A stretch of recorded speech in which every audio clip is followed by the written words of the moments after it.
The morning sun spilled over the quiet Lagos street, catching on the polished chrome of Kola's Toyota Camry. He had washed the car the night before, knowing Sunday was his mother's favorite day. The day she dressed in her best lace and jewel for church. The day she walked through the crowd like royalty. Inside the house, Kola adjusted his tie in the mirror, a mix of nerves and routine in his movements. Ada, his wife of 2 years, stepped out of the bedroom, her Ankara gown hugging her frame in a way that made Kola's heart skip. She looked radiant, but there was a storm beneath that beauty. Ada didn't hide her unease when it came to Mama Bisi. Mama Bisi had been the queen in Kola's life for 33 years. To her, marriage hadn't changed that, not one bit. And Ada, young, educated, and proud, had no intention of playing second fiddle in her own marriage. Kola knew the tension between them had been simmering for months, but today was supposed to be peaceful. He was wrong. By the time Kola stepped outside, Mama Bisi was already at the gate, her purple lace shimmering in the sunlight, her jewel tied high and wide like a crown. She held her gold purse under her arm and waved at neighbors, smiling the smile of someone who knew she was respected, maybe even feared. "Ada, hurry up," Kola called softly, hoping to avoid anything that might cause sparks. Ada stepped out moments later, the vibrant colors of her gown rivaling the morning sun. She didn't look at Mama Bisi. She didn't have to. The tension in the air was enough. Kola walked quickly to open the car doors. Out of habit, he walked to the passenger side first, opening the front seat for Mama Bisi. That was his mistake. Before she could step in, Ada moved forward, her heels clicking against the concrete, stopping just in front of the open door. Her eyes were calm, but her voice was steel. "I'll sit here," she said. Mama Bisi froze mid-step, her smile evaporating. Her eyes scanned Ada from head to toe. "My dear, that's where I sit," she said, her tone sweet, but with an edge sharp enough to cut glass. Ada didn't flinch.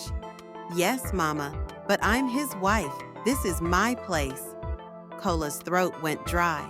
He could almost hear the whispers of the neighbors drifting on the breeze, the quiet gasps of "N?" She said what to her mother-in-law? Mama Bisi gave a short laugh that carried no humor. "Your place?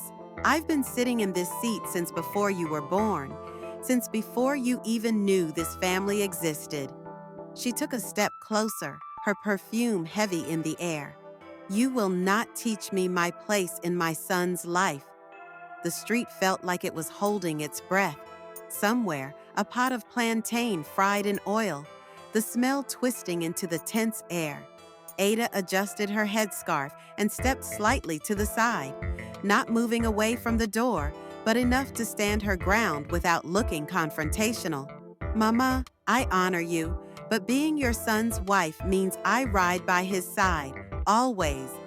Kola's palms were sweating. He wanted to dissolve into the earth.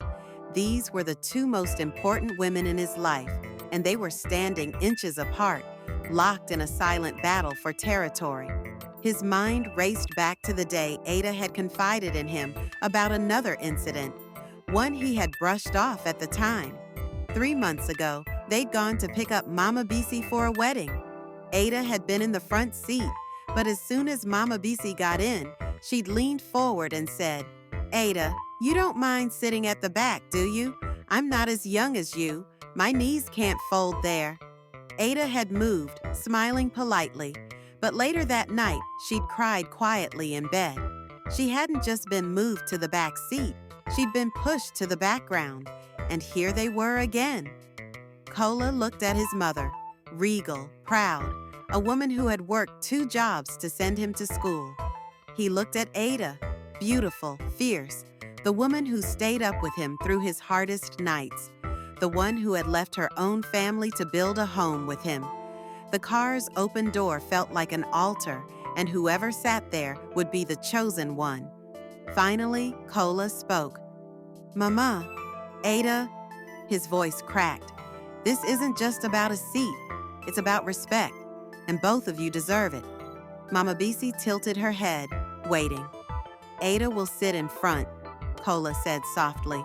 Mama, I'll make sure you're comfortable at the back, and from now on, we'll talk about these things before they become this.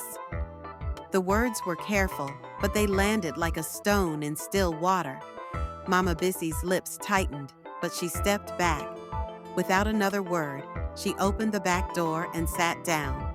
Ada slid into the front seat, her face unreadable. Kola started the car.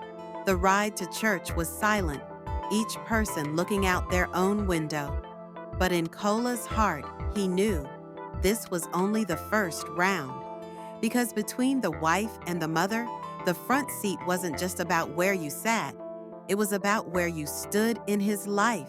When they reached the church, Kola parked the car and got out quickly, eager to open the doors for both women before anyone could sense the tension.